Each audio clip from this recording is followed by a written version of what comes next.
तो है गाइस, आज हम पढ़ेंगे रैशनल नंबर और इरेशनल नंबर किसे बोलते हैं। रैशनल और इरेशनल। ठीक है, आपने बहुत बार इसको मैथमेटिक्स में पढ़ा होगा। तो आज हम जानेंगे कि रैशनल नंबर और इरेशनल नंबर किसे बोलते हैं। ठीक है, सबसे पहले हम आते हैं कि रैशनल नंबर किसे बोलते हैं और उसकी क्या पहचान होती है। देखो, जो भी रैशनल नंबर होता है ना, जैसे मैंने आपको लिख के बताया, रैशनल RATIONAL। तो आपको सिर्फ रेशो याद रखना है।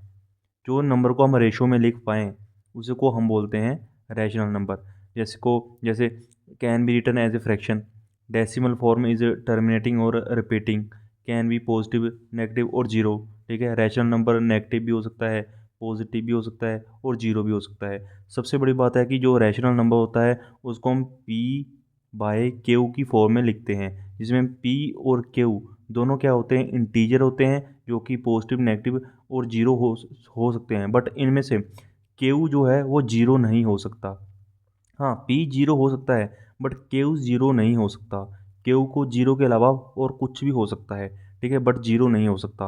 और इसकी पहचान क्या है, जैसे 1/2 है, ये 1 क्या है, पी है, तो 2 क्या है, केयू है।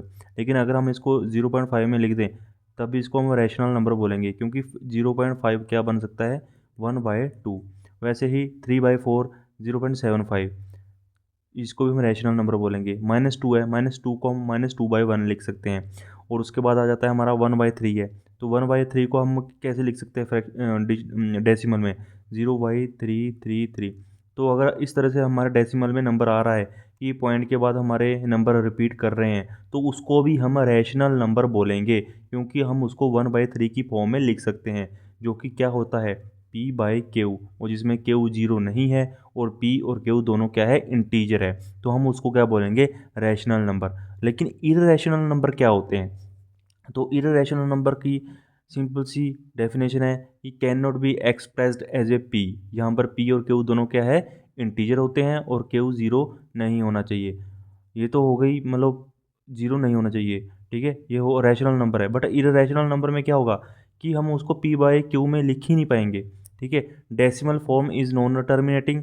नॉन टर्मिनेटिंग यानी कि जैसे 1/2 को हम 0.5 में लिख देंगे तो ये क्या होगा, हो गया, ये हो गया, यानी कि पॉइंट के बाद 5 से 1, पॉइंट के बाद 5 आ गया, तो एक डिजिट बाद ये संख्या ख़त्म हो गई।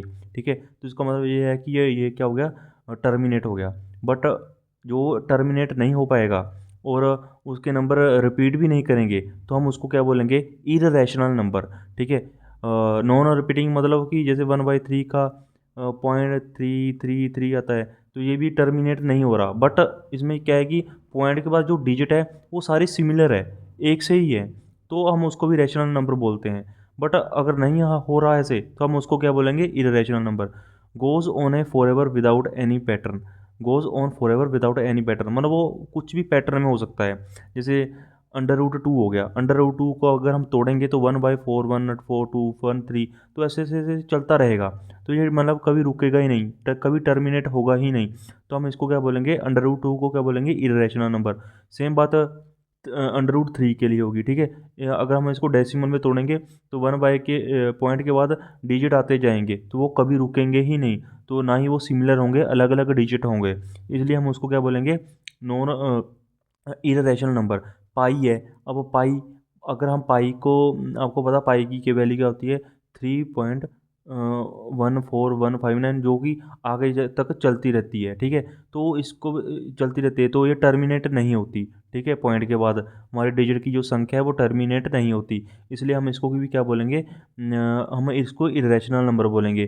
क्योंकि ये जैसे मतलब पाई को हम 22/7 भी लिखते हैं, लेकिन जब हम इसको फ्रैक्शन में तोड़ेंगे तो इसको डिजिट में क्या होगा कि इसके पॉइंट के बाद संख्या चलती जाएगी, चलती जाएगी, तो फिर वो भी रैशनल नंबर की डेफिनेशन में नहीं आता। इसलिए फिर हम इसको क्या बोलते हैं, इररेशनल नंबर। और उसके बाद हमारे पास आता है ई।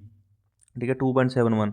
ठीक है, इम्प्लाइज, तो 2.71828, इसकी वैल्यू आपको पता है कि ये कभी वैल्यू कभी रुकती ही नहीं है। ठीक है, तो हम इसको भी क्या बोलेंगे, इरेशनल नंबर।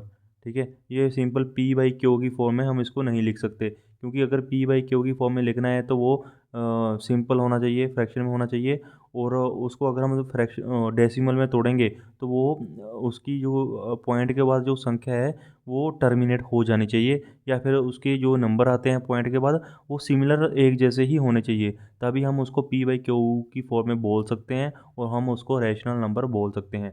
अगर हम सिंपली अगर इसको याद रखना हो कि रैशनल नंबर और इरेशनल नंबर क्या होते हैं, तो रैशनल नंबर वो होते हैं जो जिसको हम रेशो और फ्रैक्शन में प्रॉपरली लिख सकें, जिसको अगर हम तोड़ते भी हैं तो वो पॉइंट के बाद टर्मिनेट हो जाता है, ठीक है। बट अगर वो पॉइंट के बाद टर्मिनेट नहीं होता है तो समझ लो वो एक रेशो प्रॉपर नहीं बना पा रहा, वो पी बाई क्यू की फॉर्म में नहीं है, तो इसलिए वो उसको हम क्या बोलेंगे, इररेशनल नंबर, यानी कि नो रेशो।